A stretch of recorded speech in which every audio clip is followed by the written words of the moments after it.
So the love note today is from Jana, and she's asking, Dear Dr. Pamela, I am over 40, I'm divorced, and I can't seem to meet anyone. Where do I meet people? I get this question all the time, and my answer, let me back up a little bit. Our love notes are brought to you by Write Pitch Publish, Innovative Writers Conference, for those of you in which Ron will actually be there as one of our speakers on September 15th in Atlanta and February 9th in Milwaukee. WritePitchPublish.com, check it out. And so I'll read the letter again. Dear Dr. Pamela, I'm over 40, divorced, and can't seem to meet anyone. Where do I meet people? My answer is always everywhere. Everywhere. Look around, open your eyes, there's people everywhere. So I got 2 cents worth on this. Go ahead, please. Live your life as largely as you can, and they will find you. Yes. Stop looking for them. Be what it is you want to be, and stuff comes to us. Become who you are. Yeah. And that is my whole thing. When people, ask the question, why am I single? Why am I single? My answer is that you're asking the wrong question. And my belief is that the question isn't why am I single? The question is, what am I doing at this phase of my life to maximize this phase of my life? That's it. You are at a phase of your life, and different, whether you're single, whether you're married, whether you're in a long-term relationship, whatever the situation is, you're in a phase of your life. So what are you doing to maximize that particular season of your life? I heard another great way this got said, Pamela. How is that? Because you got a portfolio. You, whoever you are who's hearing this message, you got a portfolio of you.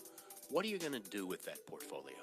How are you going to express it? How are you going to bring it to the world, to your life, to whoever? Right. And once we show up, the world greets us there. It's a remarkable thing. There you go. Once you show up, the world. So where do I meet these people? You meet these people with where you are, with who you are. That's how you meet these people.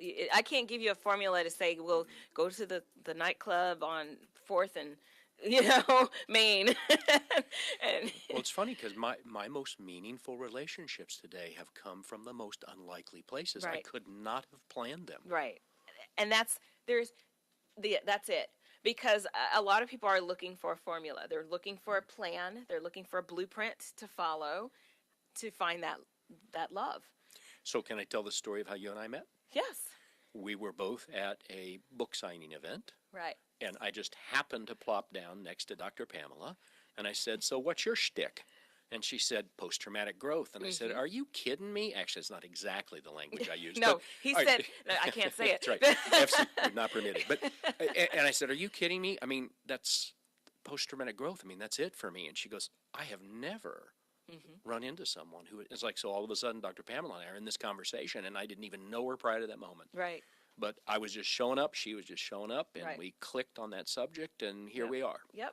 And I mean, that's how you meet people. You are who you are, and who you are will or will not resonate with people. So I wouldn't be in a place of discouragement. I mean, and I know it's easier said than done, so I don't want to sound too insensitive, but I wouldn't be in a place or recommend being in a place of discouragement because you're not meeting those people that connect with you. That's actually a blessing, because it means if you're in fact being who you truly are, it's a blessing that nobody has stuck, because those aren't the people that would have stuck anyway. You might have, spent a tremendous amount of time and sacrifice with people that weren't supposed to stick. And so don't be discouraged if it's just people aren't sticking right now.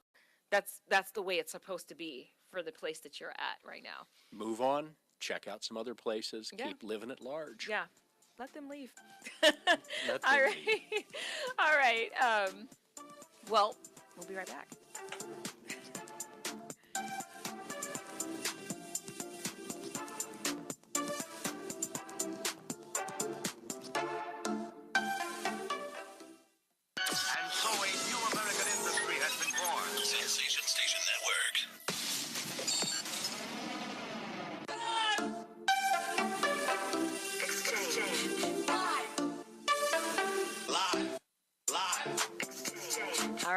Good afternoon and welcome to the live exchange. We are in the second hour. We are compelling, exchanging. We're all of that. My words are just all merging into each other. But we're talking love, politics, and intellect every Thursday. I'm Dr. Pamela, and we're talking about what it means to love unconditionally, to have expectations, and we're really going to delve deeply into that in this hour. I'm joined by author, master coach, and facilitator, Mr. Ron Chapman. Welcome again. I'm delighted to be here. So we were just answering a question asked by Jonna, who is over 40, divorced, and can't seem to meet anyone. And, I know that can be really discouraging at times. I know I've definitely had my moments like, seriously? Like, really? Yeah. How long is it supposed to last? So I don't want to scrutinize you or make you feel like, you should be ashamed or that you shouldn't feel certain ways at certain times. We're human, and one of our primary needs is human connection. So I do get that. But there's also the understanding that, we have to be able to get ourselves back on track and remember the bigger picture. Well, yeah, and I mentioned this on one of the Facebook posts. Whole people don't find whole relationships. Unwhole people don't find whole relationships. Mm-hmm. Right? Right.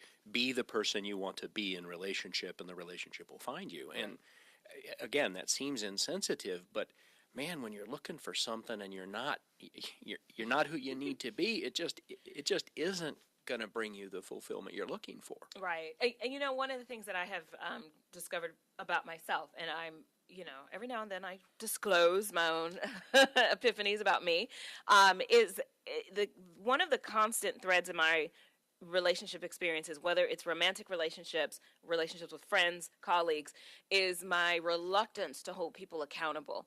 I want to give people the benefit of the doubt no matter what, and even when they're not showing me that they deserve the benefit of the doubt, I'm just holding on to hope that they are going to come around and they're going to get it together.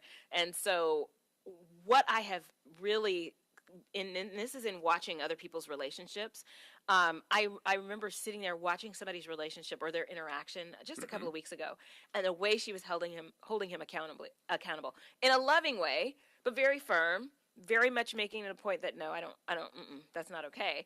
And I thought, when do I do that? And I don't think that I can have or will have the kind of relationship that I really want until I get that thing down.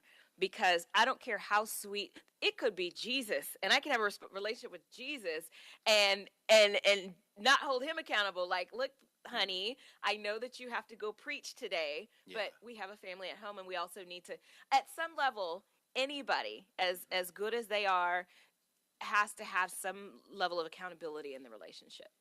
So can I play with that? Please. Okay, yeah. So I'd go a different place with it. I'd ask the question why you can't find someone who is inherently accountable in the first place. That's a great question. So he's challenging me here. So no. But here's the deal. You don't have to have the expectation of accountability if you find your way to someone who is already accountable. They live it, breathe it, demonstrate it. Right. So the problem with expectations is they're this mirror that we were talking about with Steve, rather than asking the question, so how do I keep finding my way to people who aren't inherently accountable to me? Right. That's a whole different question than holding them to account, which is inherently kind of violent on people. Interesting. So, okay, let me ask you this, because now I'm in learning mode now. So let me ask you this. This is fun. Let's just do this deal. Right. So my question for you though is as human beings, no matter what levels and what heights we reach, isn't there always some level of accountability isn't that part of what we need each other for? And I don't mean accountability in terms of you need to treat me right. Yeah. I don't mean that kind of accountability. I just mean in terms of challenging each other to greater heights, instead of, I see this in you, and I believe that you can do better, or I believe that you can grow in this area. Well, I don't know if we have time for do I have time for my answer? Well, we might have to wait till after the break. I'm mindful of the hands in the background telling us how much time you have. Okay, so when we come back, I want you to address that. Okay, all cool. Right.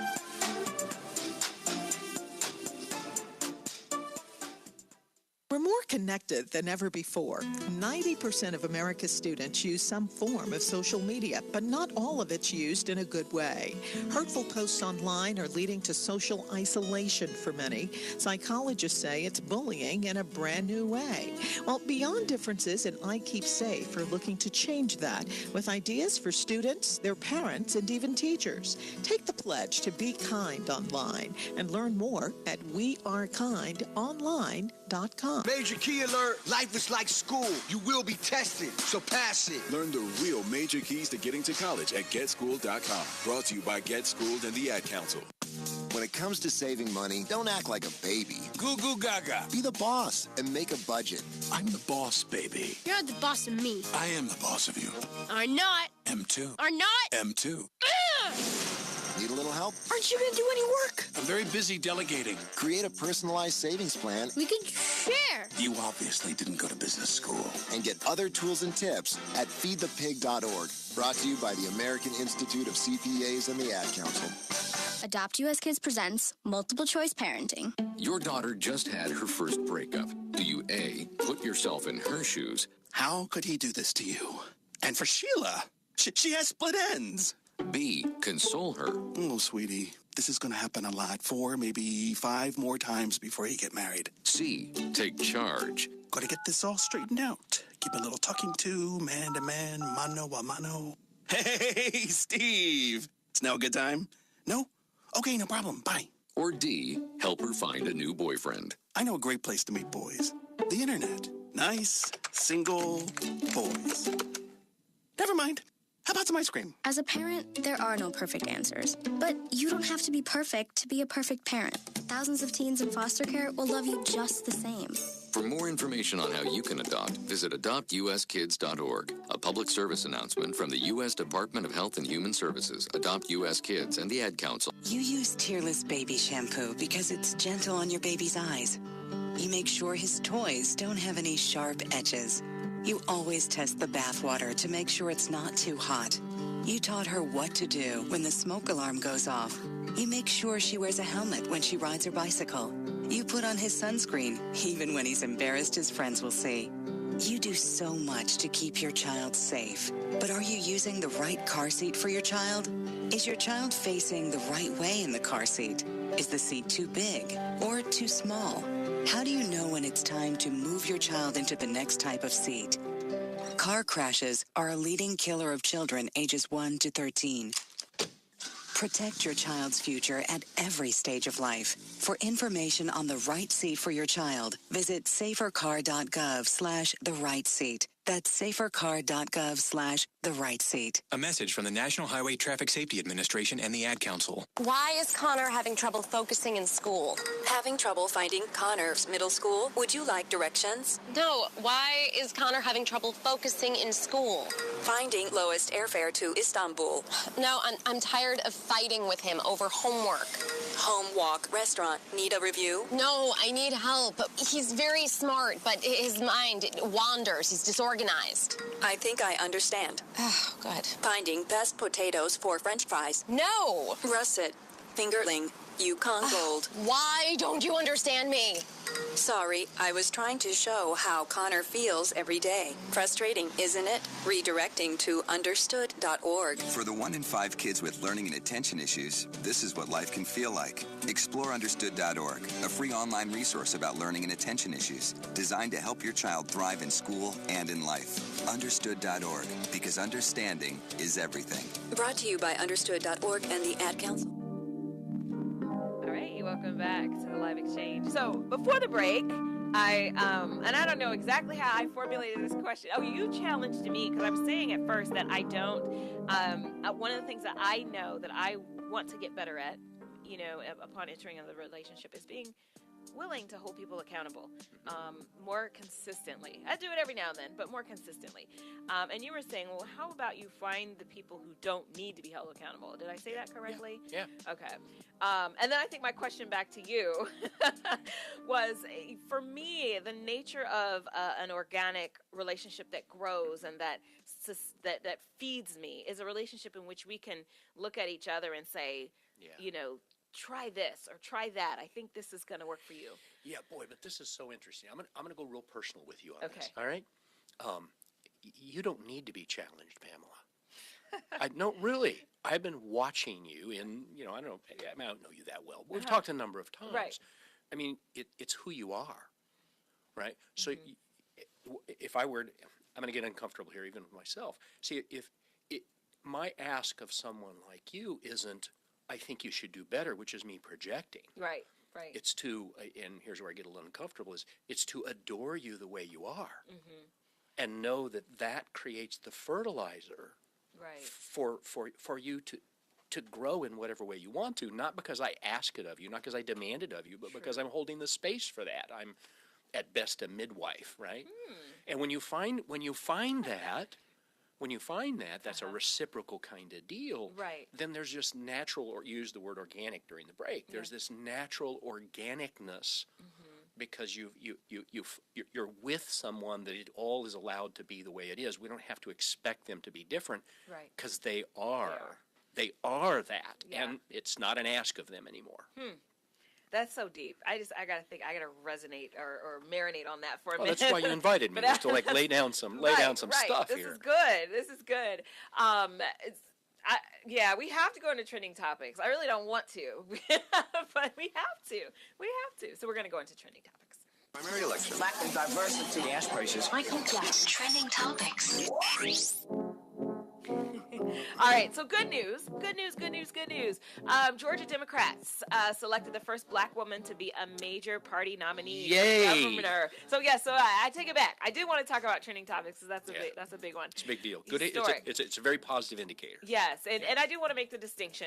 She was not elected governor. She was elected, the candidate for the Democratic Party. So right. First female. First female nominated for governor. First African black female. Yes.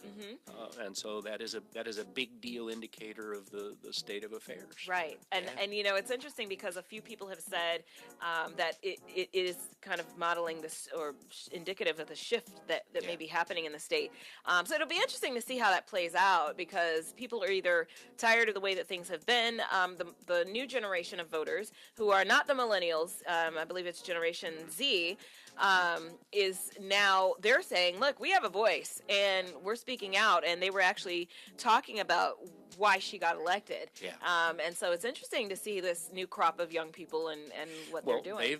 They've been immersed in a kind of diversity that the older generations weren't, and so for them, race, ethnicity, gender orientation, I mean, all kinds of things are far less static than they were for older generations. So it's easier for them to cross the boundary than it's been for any generation not before taboo for them. Right. They don't have to be loyal to what they've been taught because it's a whole different lesson that they are carrying. Yeah. We were at a graduation yesterday at one of the largest high schools in the state, and the diversity at that school was just amazing. It is remarkable. I mean, I agree. And when we talked about diversity in the past, it would be because there's black students and white students. No. There's brown this ones. And straight ones, and and transgender ones, and I mean, you've got just people of all. There's people with hair colors and forms. I don't know what, and it's cool. Yeah. I just don't. I don't know. Yeah. It is what it is. Right? So this is the generation of new voters that we have coming out, and let's be honest, from a socio-political point of view, it's freaking people out because the old fixed forms don't work very well anymore, and we don't know how to work with that. It's a very disorienting time for all kinds of people. Because it's phasing out, and I don't know how quickly it's phasing out, but you just kind of see some of the old mindsets phasing out, and we're starting to see the beginning of new mindsets coming in. So here's some cool research for you. The research shows that the way you make the big change, the way you get past stigma, is by contact with the people that are stigmatized. So the better way to create this much more diverse pool of humanity is for us all to be exposed to more people who are different, and by getting to know them, it blows up our assumptions about them. It's like, I love them, and they're not what I thought. Right. And the result is that we become more comfortable with the whole range of human expression. Yes, human connection. I think it's the key to everything. I really do. I'm with you. I think so. All right, stay with us. We'll be right back with more conversation. Great Great leaders aren't born, they're made. And not just anywhere. They're made in special places by special qualified trainers in places like the Academy of Creative Coaching. The Academy of Creative Coaching is an international certification program with courses in health and wellness coaching, spiritual coaching, relationship coaching, executive coaching, life coaching, and cultural competency coaching. Courses are online, hybrid, or face-to-face. The Academy of Creative Coaching is empowering coaches to empower the world. Make a positive change in yourself and the world. Go to academyofcreativecoaching.com. JBT 700 Miami Circle 30324. It's not a chain, it's a chain reaction. Invest $49 a month at a real gym. For more info, go to facebook.com/Jeans Body Tech.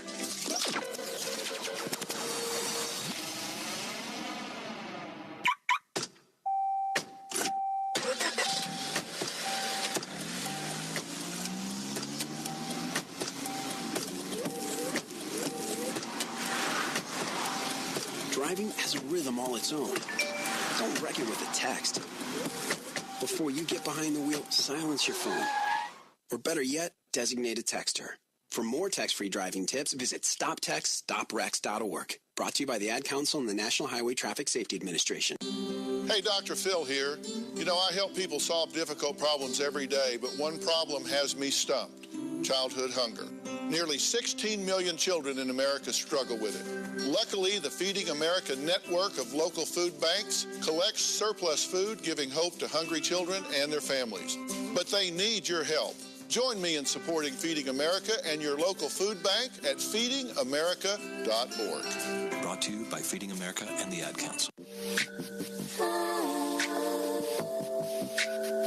Hey, welcome back to the Live Exchange. This is Dr. Pamela.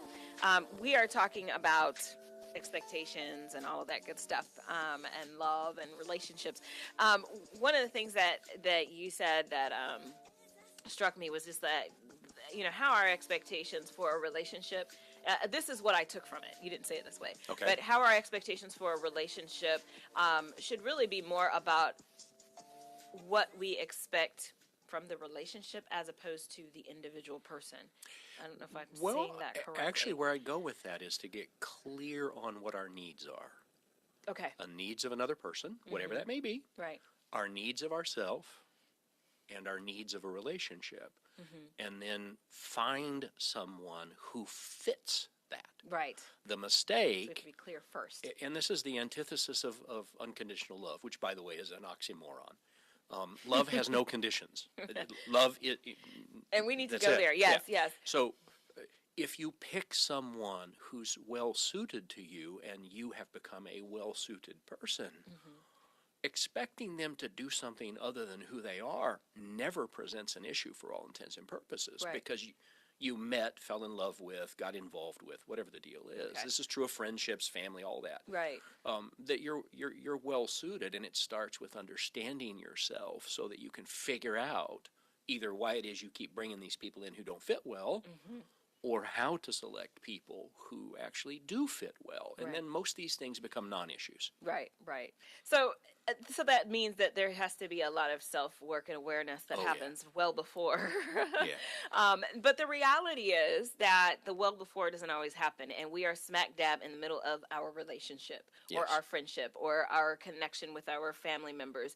So when we're in it, how do we become aware? How do we do that work when we're already there? Well, some therapists have done some really good work in this world. I mean, one thing I want to put on the table right off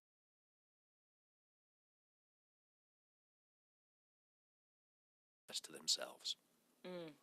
When you want something of them, if they say, Pam, I can't, they're not actually telling you no. They're taking care of themselves. Okay. That's a complete shift of perspective. Right. I would never want someone I care about to undermine themselves. Right. Never. Right.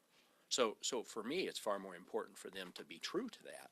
So that's a quick reformation, and then we go into this space of, okay, so who am I? What am I bringing to this? Which is partly what I heard Steve talking about, right? Yeah. So who am I? What am I bringing to this? Right. And therefore, how do I find my way into? And again, it's not just love relationships; it's all relationships in our world. Absolutely. So they are saying yes to themselves. Does it matter whether or not they are healthy? And the yes that they're saying to themselves is a yes to something that's destructive. Yeah. So here's my. I think of this as relationship math. You're going to love this because you're all geeky, right? Okay. If you're a 0.5 person, in other words, half of you is undiscovered, undifferentiated, problematic, dysfunctional, whatever. Okay. You're not going to be picking someone who's a 0.9. Got it. It just ain't going to happen. Right. Right. You're going to pick someone who's comparably developed. True. So your best, going back to, I'm sorry, I forgot her name, the Love Notes question. Yes, Jonna. If I become as whole as I can be, I actually have a chance to pick someone who is comparably whole, which means we got a whole lot higher math to start with. A 0.9 and a 0.9 is a 0.81. A 0.5 and a 0.5 is a 0.25 as a union. Yeah, that's not very good. That's a real big problem. I have some 0.25s with family members, so we Me can't. too. Yeah, so we cannot pick them. So we're going to go into the research. It rolls actually right into all of this. Perfect. But I would love to talk about what it means to have these connections with, to have the 2.5 or the 0.25. 0.25 with those people in our lives that we can't pick, because we can't pick everybody. We can pick our life partner in most situations, but maybe. but we can't pick those people that were born into the bloodline. So we're going to talk about that too. Absolutely. But first, we're going to get into the research. In the interest of science,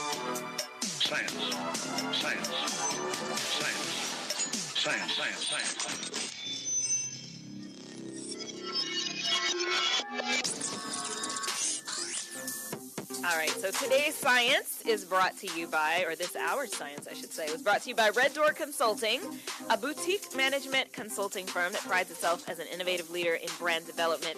They take care of you. They make sure that you are representing your brand well and that you are attracting those people to your brand that you really want to attract. So, unconditional love. This particular research and information is, it really is just kind of dissecting what unconditional love is. We have a lot of different, I believe, misconceptions of what that actually means.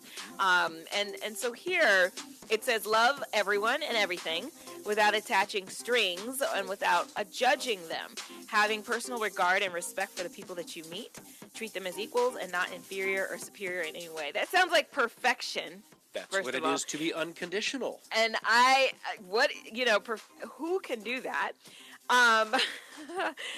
Unconditional love, let's see. It means love without condition. It means giving without expecting anything in return, including reciprocal love. Happiness comes, this is kind of what you just said. Happiness comes from unfulfilled desire. So the, unfulfilled expectations, we have these expectations. That's where unhappiness comes from. If you can give love without desire, then you can be happy. There was another piece to this this brain study. So Michelle Beauregard and colleagues did a brain scan study, and they identified areas of the brain that are active during unconditional love. And they basically found that it's distinct, that there is a distinct part in the brain that functions for unconditional love, and that part of the brain is the brain reward system area. Yeah. And so it's different.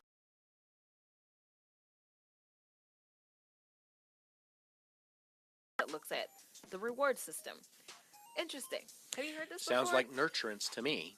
Yeah, well, I mean, this is the heart of Rogerian theory, Carl Rogers' unconditional positive regard, that no matter who you are, what you are, we'll hold you in regard. I'd step it up a notch and say, I will engage you as you, not as I wish you to be. Right. Now, if I don't have a good connection because of who you are, then I need to go someplace else. Okay. Right? Right. Because expecting you, all of us, we are who we are.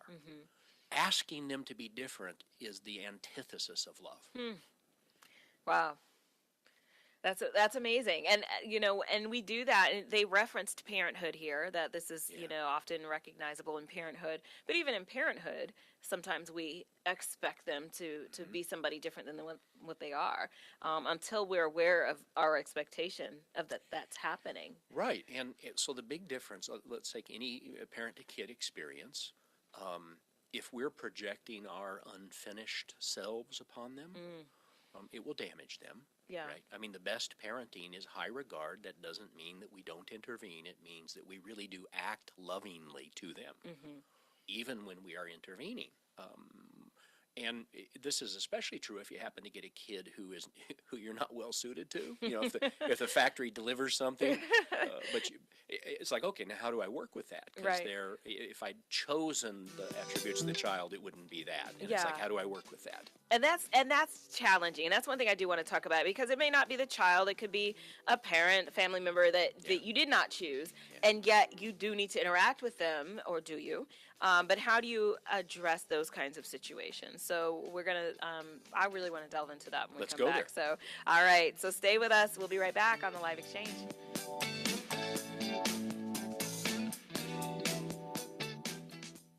My savings are gone. Okay, where were they last? Here, right before I spent them on that vacation to Aruba. Weird.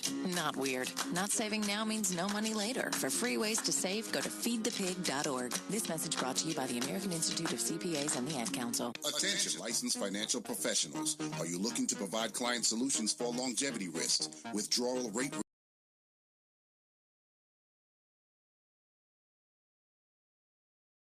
We help financial professionals at every level of production by providing mentoring, sales training, and marketing support to help you grow your business. At Game Plan, our top priority is supporting you and helping you reach that next level of success on your terms, not ours. New team members receive a personalized, step-by-step marketing guide to help take your business to the next level. Claim your copy today. Call Brian Cantrell at 404-889-6317. That's 404-889-6317.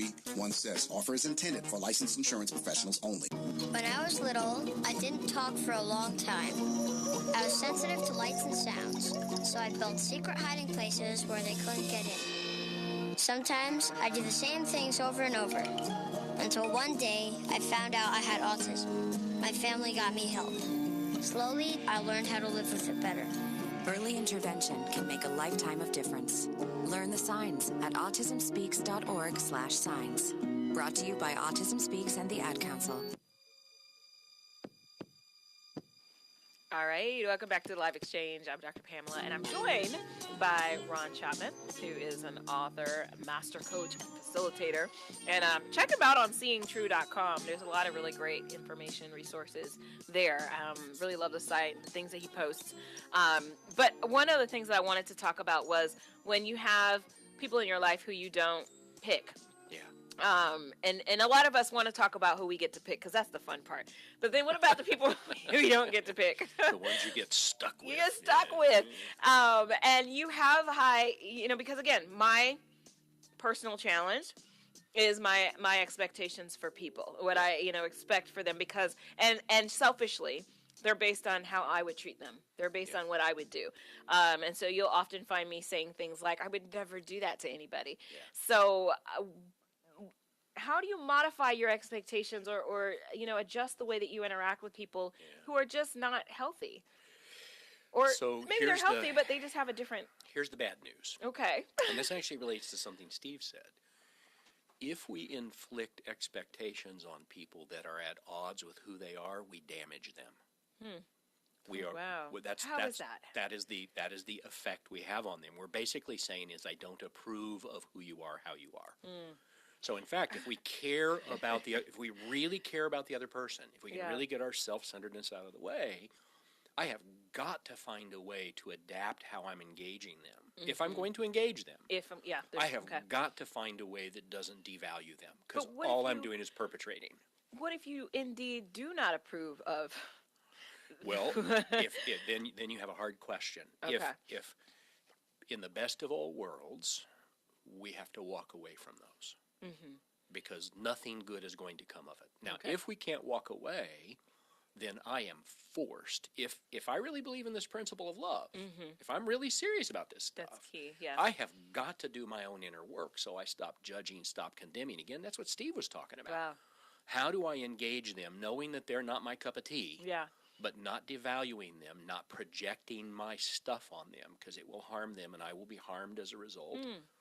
So it's no longer about they did me wrong, they, treated me this way. It's not about that. No, it's all got to go. The idea that they are inflicting it upon me is part of the mischief. They're being true to who they are. They really are. They don't wake up in the morning and go, I know, I'm going to drive Dr. Pamela crazy. I think people do that. Now, they may drive you crazy, right? Uh-huh. But they're just bringing it. I mean, they're just being who they are. Okay. And so we have got to find a way, if we're going to be effective and not do more damage in the world, we got to find a way to play that space so we don't harm them any further. Mm-hmm. And sometimes that does mean we are going to have to eliminate them from our lives because it's just not going to work. Right. I mean, it's just not going to work. Yeah. Interesting. Yeah. Okay. I love that. So when it comes down to picking, one of my friends used to tell me all the time, my picker is off. Like there's something wrong with my picker. Broken picker problem. Yeah. Right. Yeah. What do you think is the biggest issue, if there is one, that people have when their picker is broken, when they're it's not working? Yeah. Invariably, we're looking for someone to fix something about ourselves, our lives. Mm-hmm. I'm unhappy. I want them to make me happy. Okay. I'm unfulfilled in my life. I expect them to be the source of my fulfillment. Mm-hmm. I'm not able to have enough economic vitality. I want them to be my economic solution. It would be nice to have a second income in the house. and yet, as soon as we bring that, right? As soon as we bring that, we have often, not always, often we have a disturbing, because we're blind, we can't see it. Right. And they're going to present, right? Mm-hmm. They're, you know this. I mean, Right. I know enough about your story. It's like everybody does this. It's like they're not going to sit down at the first luncheon with you, Pam, and they're not going to go, by the way, I'm not the most reliable person. Yeah. They're not going to tell you that. Right. But they're going to present as a mirror because they want the check, right, in that case. Mm-hmm. They're going to present. Right. You're going to fall for it. Mm-hmm. And then 6 months, 9 months, 10 months, 2 years later, you're going to realize they are not who you thought they were, and you're going to be hacked off at them because they're not meeting your expectations, but you picked them. So why 6, 9, 12 months later? Why not at that first lunch? Well, one of the experts in this area, Ann Wilson Schaaf, who wrote a book called Escape from Intimacy, said that what happens is we create an external fantasy of what we desire, not being clear that we're projecting it, that it's unhealed space in us. We fall in love with the fantasy, which is really disturbing because that means that you're not really seeing the other person. Right. You're seeing your fantasy of them. Oh, goodness. Fall in love with that person. Eventually the fantasy cannot hold. Then we come to dislike something about that person, which starts up the cycle. And now we're trying to change them into something that they never were in the first place, but we did not know that. We're trying to put the fantasy makeup on them, like, okay, dress Yeah. you up this way. Yeah. I need you to behave this way. Yeah. Oh, that's so interesting. We've got more. So stay with us, and we'll be right back.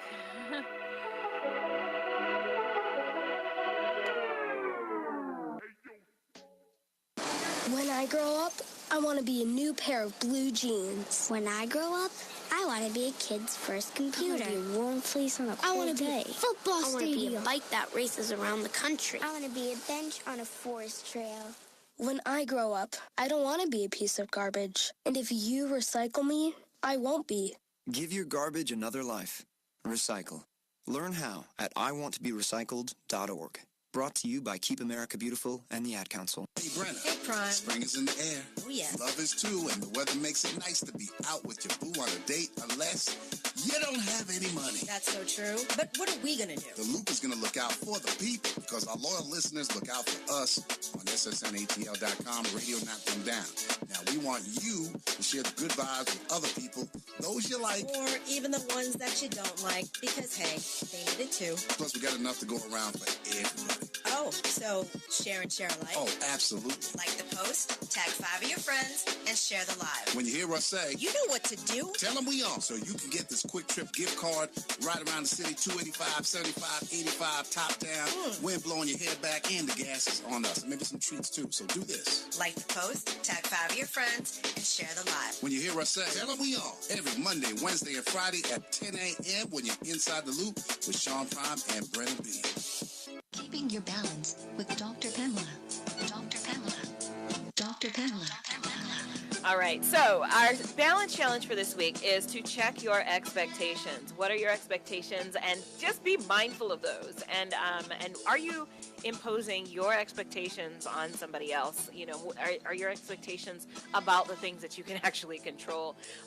This really great quote just popped up on my page. As you awaken, you will come to understand that the journey to love isn't about finding the one. The journey is about becoming the one. He just said that, you guys. Bam. He just said that. Yeah. That was not my quote, I but know. it's a good one. The quote is actually, let's give credit to the guy who said it. Craig Crippen is the one who said it. But you pretty much resonated, you know, your and message earlier. here's the diagnostic tip for your listeners. Ready? Okay. Yes. If you're disappointed, frustrated, exasperated, or angry with that person, you have an expectation, and you probably don't know what it is, and you're externalizing and blaming them for failing to meet an expectation you're bringing.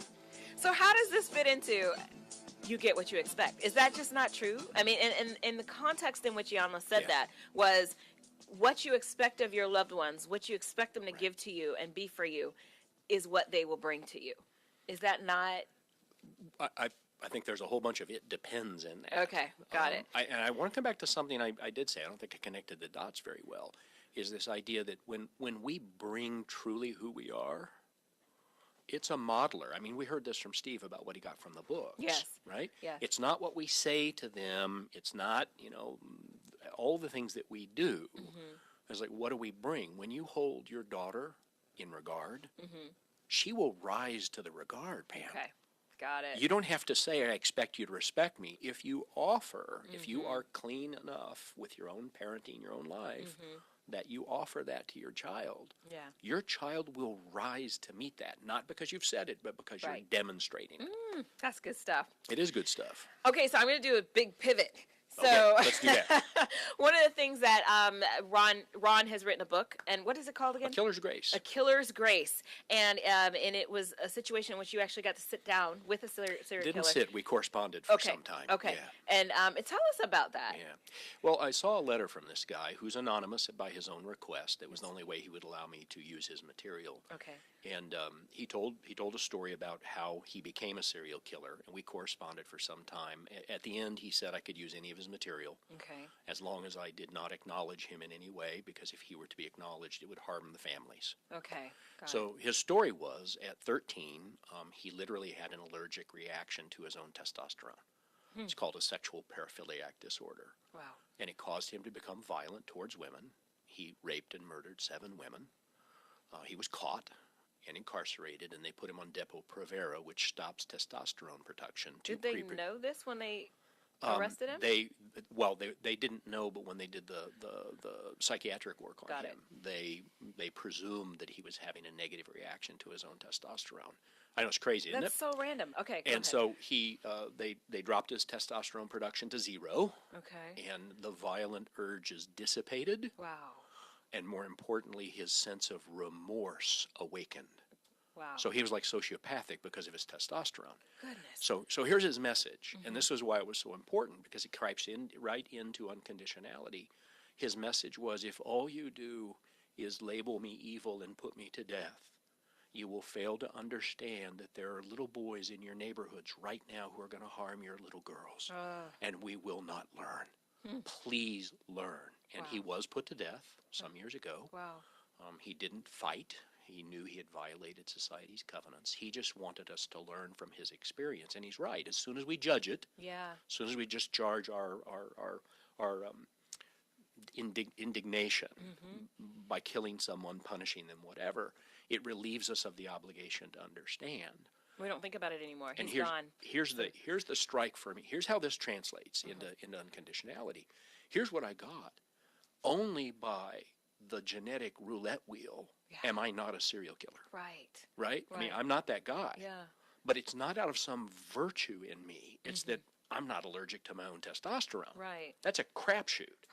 So suddenly it's like, oh my God. And that doesn't mean we don't have to intervene. It's a big space for forgiveness, like Steve was talking about. But really to understand that these people are operating out of some sets of stuff that we don't understand well. Yeah. And so suddenly what happens is my expectations, my conditionality is like, oh God, God, this guy, what a crappy set of hands he got dealt. Yeah.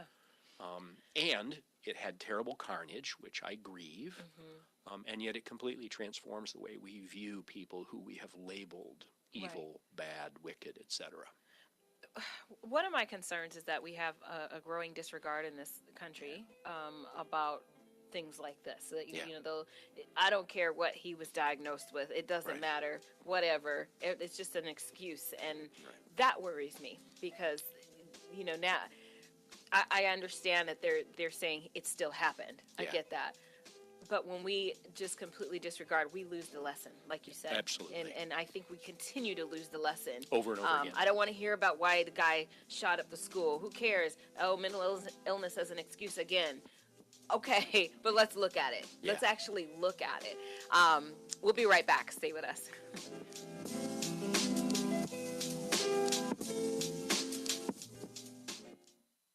When it comes to saving money, don't act like a baby. Goo goo gaga. Be the boss and make a budget. I'm the boss, baby. You're the boss of me. I am the boss of you. Are not. M2. Are not. M2. Need a little help? Aren't you going to do any work? I'm very busy delegating. Create a personalized savings plan. We could share. You obviously didn't go to business school. And get other tools and tips at feedthepig.org. Brought to you by the American Institute of CPAs and the Ad Council. Green light. Hey girl, school zone. I'm getting hungry. Car changing lanes. You want to meet me for pizza? Stop sign. Intersection clear. Yeah, street. Pizza sounds good. Ballin Street? Girlin Street!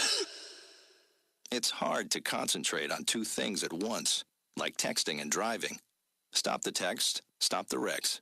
How will you stop texting and driving? Tell us at stoptextstopwrecks.org.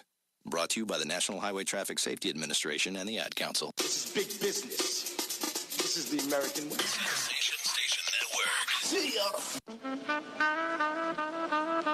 All right, welcome back to the Live Exchange. So we're getting close to the end. So and the way that we delve into stuff, we just have to kind of give some surface level final words because we'll accidentally slip into another cycle of deep conversation and philosophizing. But anything you want to add or just put out there for the audience? Sure. I mean, just a couple of real simple things. Number one, I want to go back to something I said in the last segment. I mean, if you're frustrated, exasperated, whatever, with somebody, that's an expectation you're projecting and you don't know. So deal with it. Clean it up. Yeah. Wow, that's deep. The other is if you can't seem to find your way to the kinds of people that seem like they'd be a good fit, figure out what is going on because your picker's got a problem. Yeah. And it always turns out badly. And so that's our own, as you said earlier, our own developmental work to be the person. Well, and I think too often we're looking outside of ourselves than really looking within ourselves to find those fulfilling relationships. Yeah, and I would be remiss if I didn't say this. Some of where my understanding of all this comes from, our last conversation, and all of this is I'm a recovering alcoholic. I've been sober 31 years, and I've spent those 31 years cleaning up my own history and hanging out with people who have really, really problematic stories to tell. And over again, when we go for understanding, not judgment, not remodeling, not expectation, what we find are things that we actually can work with if we can get to them, but we can't get to them if I bring judgment, condemnation, expectations. Instead, we engage, like you said earlier. And that engagement gives us a chance to really do some important work together as human beings, one to another. Right. Powerful. I mean, really. I mean, because I think that's that's the missing link. And when I do these relationship events in which you had entered to be a co-host and it didn't work out, my fault. It's next time. Yes, and I think that what we miss, because the question of the night was, how do I find a mate? Yeah. How do I make myself the desirable wife or husband? Yeah. And it wasn't even how do I make myself desirable. It was what are the qualities of a good wife? And I felt like we're missing the questions. We're asking the wrong questions. Yeah, I'm gonna go back to Steve again. Yeah. My bigger question for that would have been, let's talk about what the fullest manifestation of you as you are is. There it is. Then let's go find someone who wants that. You will have no trouble at that moment. He's gonna make me scream. Yes. I mean, because yes, I think that's what we miss. That is the biggest thing we miss. So we're at the tail end, and I just wanted to share some of my final thoughts, and it does come from my book, Secrets of the Obsessed. And we have the gift of intelligence as human beings. Nature does not have that gift. Yeah. We have that gift. So we have the power to choose. Yeah. When things happen, we have the ability to do what is unnatural. What's natural is fight or flight, but what's unnatural is pausing, stopping, listening, considering consequences, changing our mindsets, looking within, considering ourselves. We don't have to operate in autopilot because we were given the power to rise above human nature. And part of rising above human nature is looking at those expectations and what are we really expecting of ourselves and other people. So that is all we have for today. I'm definitely going to have Ron back in this near future. Please. Thank you so much for joining us. My pleasure. And thank you all for tuning into the live exchange where we exchange compelling dialogue around love, politics, and intellect. Join us next Thursday from 11 to 1 right here on the Sensation Station for our final show of the season. Remember, love yourself to life, dance confidently in the dark, and dream wildly unrealistic dreams. Have an amazing week.